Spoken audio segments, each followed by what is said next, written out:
Kasabihan nila, travel when you're still young, di ba? So, ayan nga, travel ka lang ng travel hanggat may bata ka, gusto mo marating yung mga gusto mo marating na destinasyon na pwede mong mapuntahan. Pero isa sa mga dapat mong ah, paghandaan, syempre yung pera. So, bilang isang OFW yan, ipon tayo. Hindi lang tayo nag-iipon para sa future natin. Mag-ipon din tayo para ma-treat natin yung sarili natin. Isa yan sa pinakamagandang relaxation, ang mag-travel, mapuntahan yung mga gusto mo mapuntahan. Gaya ko bilang isang OFW, napuntahan ko na Georgia at saka Dubai. Dahil nga masarap mag-travel, di ba?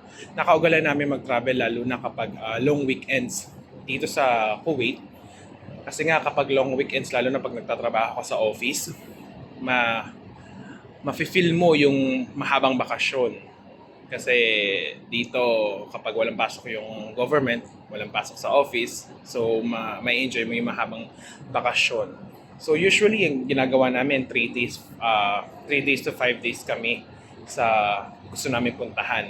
At yun nga, yung Dubai at saka Georgia yung napuntahan ko. Napakasarap nung una ko makapunta sa ibang bansa kasi kala ko nga Kuwait lang lang mapupuntahan ko. Pero yan si ate. Si ate nagturo sa akin na mag-ipon para mapuntahan ko yung mga gusto ko mapuntahan. At yan, mag-ipon talaga. Yan talaga yung unang solusyon para mapuntahan mo yung gusto mo.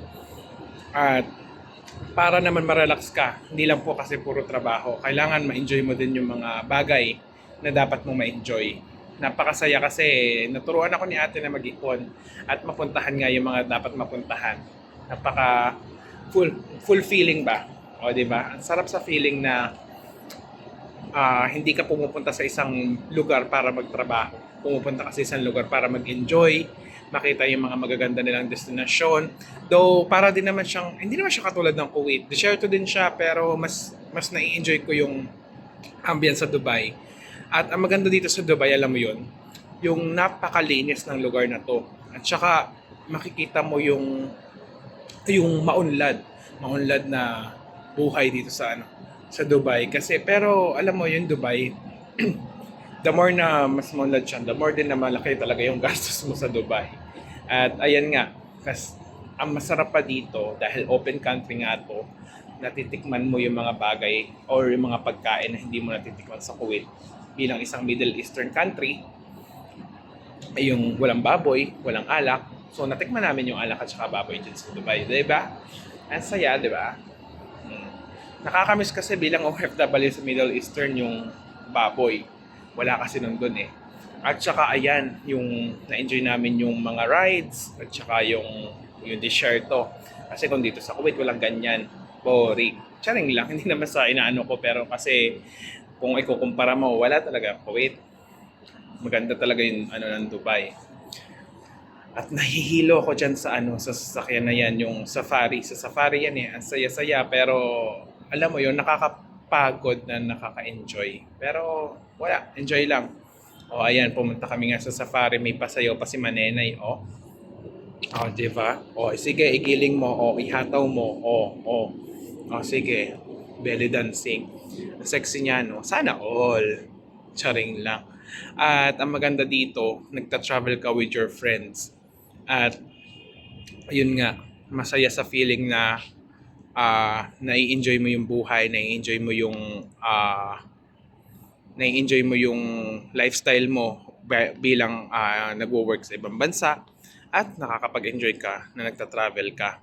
Yun ang isa sa mga pinakamaganda at pinaka-satisfying mong gagawin sa buhay mo. Kung hindi naman, bilang isang nagtatrabaho, yung ma-treat mo yung sarili mo. Kasi nga, yun nga gaya ng sabi ko, hindi lang tayo laging dapat nagtatrabaho. Kailangan nating i-relax natin yung isip natin para naman mas ma-enjoy natin ang buhay bilang isang OFW. At saka, yun nga, masaya kapag mga kaibigan yung kasama. Lalo higit sa lahat kung kasama mo ang pamilya mo, di ba? Kasi nga, gusto mo rin ma-experience yung nai-experience mo. Gusto mo makain yung nakakain mo at makain din ng pamilya mo. Yun ang maganda. At saka ito pa, ang Georgia. Ay nako, kung maibabalik ko lang, no? O, ipon uli para maibalik uli. Charing. Yung Georgia. Ay, nako, napakaganda ng Georgia, ate. O, di ba? Aura. Photoshoot yan. Charing lang. For calendar 2024. Chares! O, di ba? Aura. At isa pa sa mga ginagawa namin pag nagto-travel ay kailangan yung outfit magaganda kasi nga artista tayo. Charing lang. Kayo, ano ba yung mga destination na pwede nating puntahan? Baka naman makakapag-travel tayo sa mga susunod na araw. Charing lang. Baka naman maitutur nyo kami sa pwede nating puntahan dyan sa Pinas. O, di ba? Kahit sa Pinas, alam mo, may maraming napakagagandang lugar dyan sa Pinas. At maraming napakagandang tourist destination na pwede nating ipagmalaki bilang isang Pilipino, di ba? At ang maganda dyan sa Pinas, napaka-natural, 'di ba? Oh, may bar na diyan, may baboy pa. Yun nga lang, walang yelo. Merong yelo, tatlo dos. Charing lang. Mm. Ewan ko dito si Cesar bakit ang laki ng katawan lit ng ulo. Oh, Pauline Agupitan, oh, isa sa mga sikat nating singer diyan sa Pilipinas at isa sa mga pinagmamalaki nating singer diyan sa Pinas, si Miss Pauline Agupitan. Shout out kay Miss Pauline Agupitan. Pumunta kami sa Club 7 para bisitahin yung ating mga pinagmamalalaking singer sa ating bansa. Ayan sa Georgia, nung pumunta kami, tagtunaw na yung yelo, pero makikita mo pa rin. Ang maganda dito pag pumunta ka sa Georgia, yung tagtunaw na para maakyat mo yung bundok. Alam mo, nakakatakot. Kasi kapag akyat mo ng bundok, talagang, zigzag. Parang pumunta ng Baguio, pero dito nga nagyayelo. At may experience mo yung lamig talaga. Hindi ko alam na dito na yung punta namin nung araw na yon, kaya ayan ang suot ko. Chares. O, ayan, o, di ba? Picture lang sa taas ng bundok. Nandiyan na tayo sa boundary ng Russia at saka ng Georgia. Napakasaya, sobra akong na-enjoy ito. Alam mo, na-appreciate ko yung nature. Kasi ang ganda at alam mo yung parang walang pollution dito. Kasi nga napakalinis ng hangin. O, di ba? Aura sa taas ng bundok. At ayan nga, ayan nabudol ata kami dito. Akala namin walang bayad. May bayad pala yung pagpapicture sa ibon.